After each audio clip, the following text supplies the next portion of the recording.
Yo, what is good YouTube? Back again with another video. In this video I'm going to talk about my rarest personal pickup that I managed to get. There's only 300 of these made. I managed to copy pair online last year, so I'm just going to be talking about it and giving a quick review. So let's get straight into that right now. So here we go, something that probably a lot of people do not expect. These are Y3 reflective black Qasas. So I'm going to show you what I get inside the box and what makes these so special compared to normal Qasas. So here we go. Obviously the basic Y3 box that you get with most Y3 trainers. Let me open this up for you and move it backwards so you can see what else you get. Here are the actual Qasas. I'm going to give you better details on them and just show you better pictures of them. Obviously there's just them, like, well, you know, there's just the shoe. You get spare laces with it as well, you know, spare laces. This would have been attached to the Y3s, it's just a normal label. And here's the card that you normally get, blah blah blah. You get Y3 dust bag, you get two actually, 1, 2, and just general Y3 tissue paper.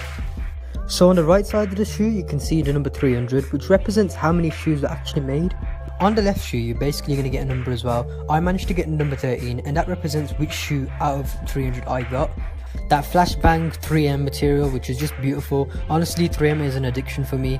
And then also you get them scales, them little scale things. Again, it's just a bit of detail, but that detail adds so much character to the shoe, and it gives you that individuality that you really want when you're purchasing something that is limited. Personally, for myself, something limited just needs to be a bit more different, and it doesn't need to be too different, and it just needs to be something that I actually can see and other people can see without it taking away too much from the shoe. And whilst talking about the shoe, I might as well give you a quick on foot right now just so you can see what they look like on. That's flip flops, that's Americana, that's heel figure. Yacht masters at the yacht party, sitting at the dock is a drop Rari. That's pole position with the joystick, that's push button, that's like Atari. Raising the bar, no parallel, so many horses carousel. How we roll out like a caravan, ghost in the snow, see Caroline, Maryland, tags on it, heroin, bags on it, Hermes, throw pillows, Miss Sony couch and it clash on it. Take a look at my viewfinder, see 7 figures in 2 commas, see bad bitches, see blue diamonds, I see saws, I 2-time them, gigolo, juggle hoes, jigsaw, I puzzle those, crosswords, crossbirds, I cross country with a couple those. It's the life is so exciting. The life is so exciting. The life, yeah. So yeah, that was a better detailed view of the Qasas that I managed to pick up, which I'm very happy about. And then obviously I got these ones too. These are original triple black Qasas, and yeah, with these I wore them a lot. Like the bottom of them is worn out, and honestly I absolutely love Qasas. They're one of my favourite shoes. I remember when the Yeezy 350s came out, I got a lot of people mad when I stood on them with these. I remember the actual threading, you know, because there's laces on these ones. There's no laces on these because the actual thread for the laces fell off, so I had to rip the laces off. And I kind of did a custom job where I took the lace locks off. So these are a perfect replacement because these broke at the same time as these released, so I had to pick them up. Really easy to pick up, not a big hype around them. I think they were 280 to 300 pounds, whereas normal Qasas normally retail for about 240 or 220. But Qasas haven't been selling really well recently as well, so they usually drop down to about 120 to about 140. If you want a real steal like I managed to find for 80 pounds, which I didn't pick up because I didn't really need them at the time. So were they worth it after all? To me, yes, they were worth it. I'm a big fan of a Qasa shoe.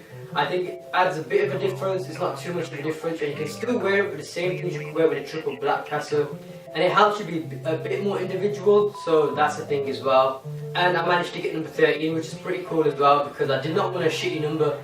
Number 13 is a cool number because, well, it's a small number and it's just, well, it's number 13. You know, everyone knows number 13. It's a number that shines, Friday the 13, blah blah blah, 13, unlucky number. I managed to get the unlucky number, so I was the lucky one. How to size in Qasas in general, so I mean all of them.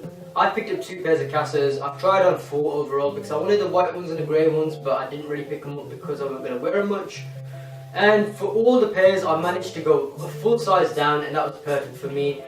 The material is very stretchy, so it's going to stretch out, and plus, I don't know, it's good for wide feet.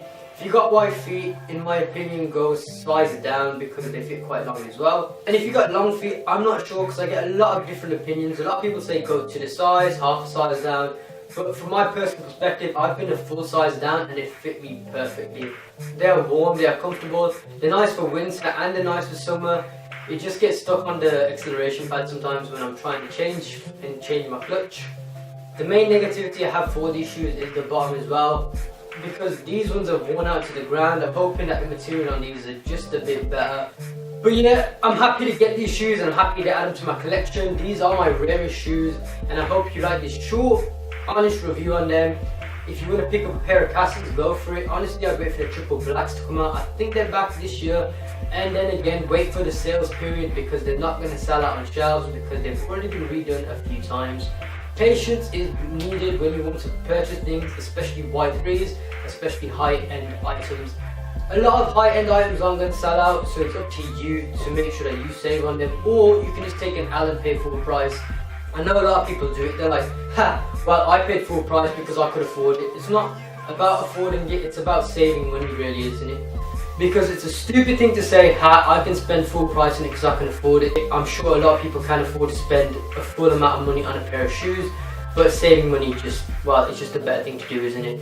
Anyway, this is Saint Sibs. Hope you enjoyed this short review. Hope you enjoyed that rant. And yeah, I'm going to be making more videos. Weekly videos are going to start releasing again. I'm going to start doing that weekly fashion chat thing. It's just the weather and you know, it gets dark really quickly. I finish work at 6, but yeah, let's not rant on. Anyway, I hope you enjoyed the video. Again, like, comment, subscribe, do all that stuff because I really appreciate it. And it means a lot and it helps me as well. And that's it. Peace out. Thank you.